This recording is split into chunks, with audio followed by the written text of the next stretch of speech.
Wiltshire, Oscar base.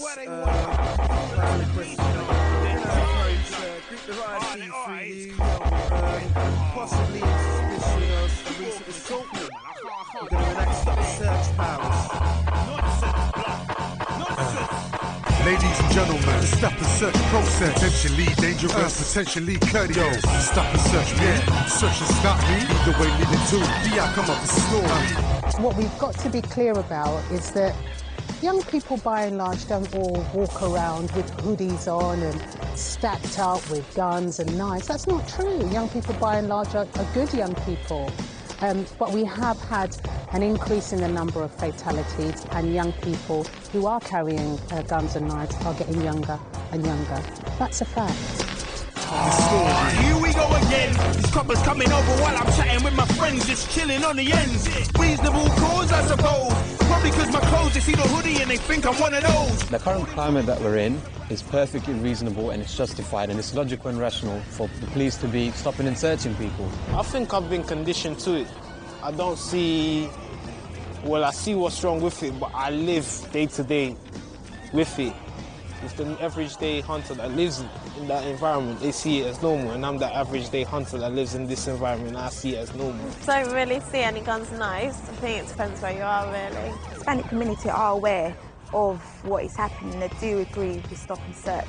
Obviously, historic distrust of the police in South America, that's where it's come from, the distrust back home. They're just so glamorised in today's society. You know, you've got rappers wearing bulletproof jackets. Young people feel it's cool. You know, it's this idea of like it's cool to carry knives. We have a national issue with guns in our societies, in our communities, and unfortunately it's our young people that are getting tied up and caught up in that web of gun and gang crime. What we know is that young people are disproportionately the victims of gun and knife crime. It's about young people carrying and using guns and knives who are prepared to use it on their fellow young people. So there is an issue about young people as victims and how much we protect young people as victims. And this is why stop and search is so important. Stop and search is a useful tool, but it's only useful when it's used in the right way. Potentially dangerous, potentially courteous. Stop and search me, search and stop me. Now what do you think of the outcome of this story? Well, the threat of terrorism is pretty real all over the globe, and I think once living in Britain, it's very much there as well. The threat from terrorism at the moment is extremely serious.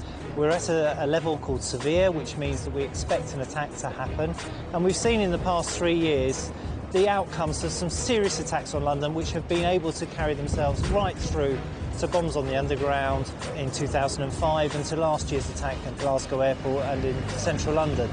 Now, all of those attacks and all of the many others that we've stopped in the same period have all had a similar process and approach. That is, terrorists travelling around the country, meeting each other, planning, training, preparing, getting materials together to build devices, and then carrying out reconnaissance and dry runs. And you saw on the July the 7th bombings the video of them the week before going down the same route that they did on the day when they carried out the actual explosions.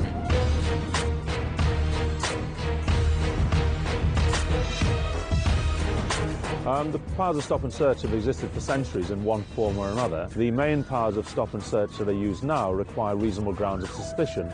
Firstly, under the Police and Criminal Evidence Act, as to whether an arrestable offence has been committed.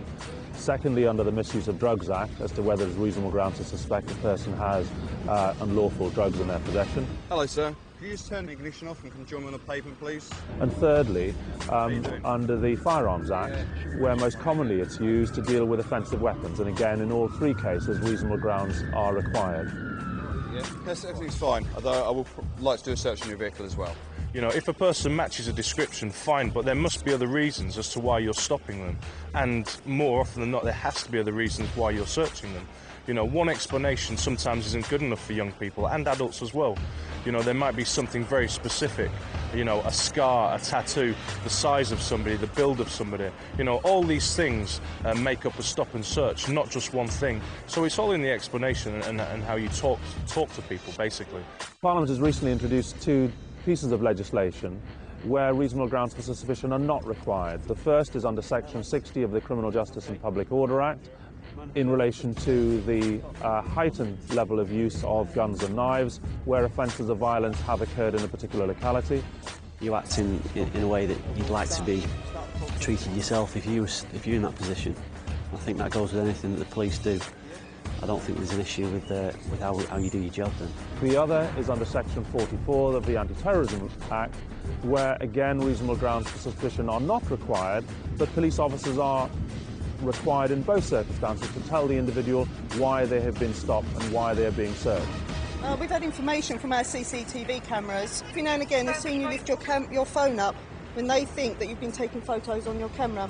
For me, stop and search is necessary. Stop and search done the right way can be the best police tool, but stop and search done the wrong way can be the worst police tool.